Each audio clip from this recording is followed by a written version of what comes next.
Fossil evidence of human evolution is evolutionary history is fragmentary and open to various interpretations. Fossil evidence of chimpanzee evolution is absent altogether. Nature magazine, volume 412. Marvin Lubinau's book and Cawazzo's book, they may disagree on whether something is human or ape, but there's a much, much bigger point you are totally missing. I'll share it with you here. Absolutely no fossil could possibly prove evidence. It could not be used as evidence for evolution.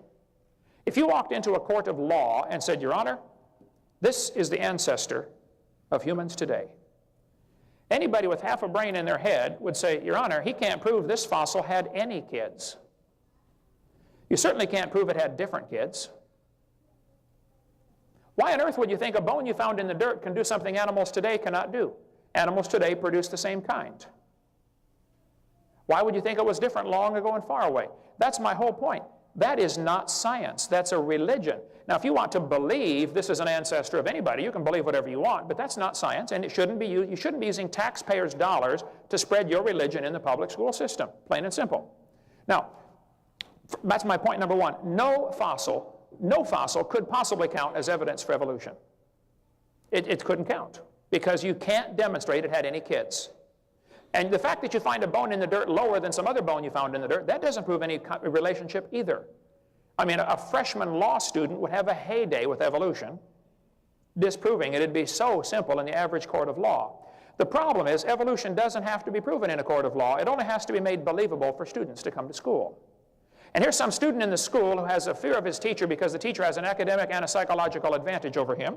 And now he's going to be taught this stuff, and he doesn't dare question it too loudly, or it might affect his grade or his possibility for graduation. Secondly, I'd like to point out the similarities between these creatures. And there are many similarities. I'll be quick to agree. Okay, I taught biology and anatomy for many years. There are thousands of similarities. The similarity demonstrates a common designer. It doesn't demonstrate a common ancestor. There's thousands of parts off a Chevy that'll fit, off a Chevy Corvette that'll fit on a Chevy Lumina. Thousands of parts will interchange. That doesn't prove they're all evolving from a skateboard.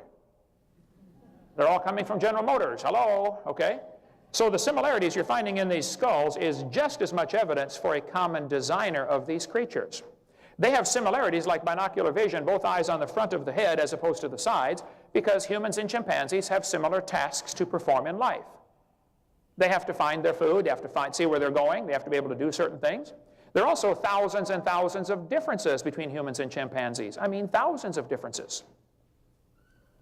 People will say, well, humans and chimps are 98.6% similar, or 98.4% similar with current, in their DNA structure. Well, first place, 1.6% of the DNA difference is an incredible amount of difference. The fellow who was in charge of the DNA genome project, or one of the top, I think he was in charge of it. I've got the information here if my computer didn't lock up on me. See, according to evolution, things get better automatically, but I cannot get it to work for me. The guy in charge of the, I'll get the quote here for you, since I got 2 minutes left. He said, this 1.6% difference is absolutely incredible amount of difference. It amounts to 48 million nucleotides that are difference. And a difference of only 3 nucleotides is nearly always fatal to the organism. I know somebody's not going to believe me, so I'll show you where he said it himself. Human DNA is incredibly complex. Okay. I think I've got the quote right here. Let's see. Similarity in DNA. Here we go. Dr. Barney Maddox, the leading genetic genome researcher, said, concerning these genetic differences, now the genetic difference between human and his nearest relative, he's not a nearest relative, folks, but Barney believes he is, okay? I know a good job we can get for Barney, too. He says, we're relative to the chimpanzee. He said, this is at least 1.6%. That doesn't sound like much, but calculated out, there's a gap of 48 million nucleotides, and a change of only 3 nucleotides is fatal to an animal. There is no possibility of change. So 2 major points I would like you to address. Number 1, the similarities could just as easily be demonstration of common creator. Why aren't students taught that? Why are they only taught one religious viewpoint as opposed to all religious viewpoints? Secondly, the so-called ancestors, no fossil would demonstrate evidence for evolution. Absolutely none. It couldn't count in a court of law because, as I said, you can't prove it had any kids. Why on earth would you think a bone you found in the dirt is evidence for evolution? It can't be. If evolution is really true, let's watch it happen. Let's see it. And the argument will be, well, it happens so slowly we can't see it. Okay, then it's not science. It's something you believe happened, but that's not demonstrable in a laboratory. It's not testable. It's not part of science. And I resent them cutting down our perfectly good trees to print that stuff in a textbook. You know, where's Al Gore when you need him, okay? So my answer to your question is very simple. Yes, there are thousands of similarities. I don't know if this was a human or an ape. It doesn't matter. It wouldn't count as evidence for evolution because you couldn't prove it had any kids, okay? If there are species of extinct apes, and I'm sure there are thousands, you know, things that have gone extinct over the years, thousands of animals have gone extinct. So what? That doesn't prove evolution either. That's the opposite of evolution. And so if you're using tax dollars to line these things up in your classroom and say, boys and girls, can't you see the similarity here? And some kid in your class says, yes, teacher, doesn't this prove a common designer? You should say, well, you're right. It certainly could prove a common designer. We don't know. Why on earth are we discussing origins in science class anyway? Origins is not part of science. You're going to make somebody upset no matter which way you discuss it. Okay? Origins has no business being involved in the school system. It just shouldn't be discussed. Bigger question, yeah, it is, should we even have public schools? We'll get into that some other time. Thank you so much.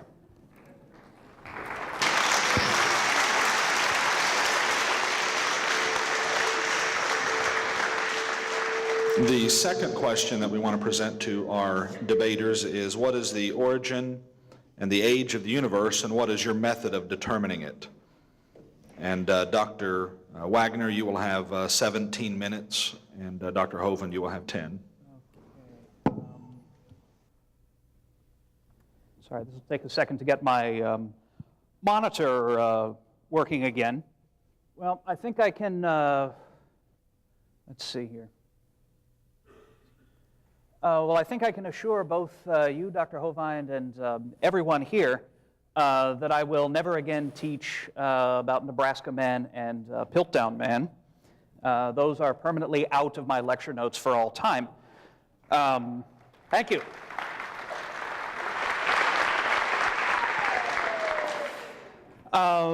Right, and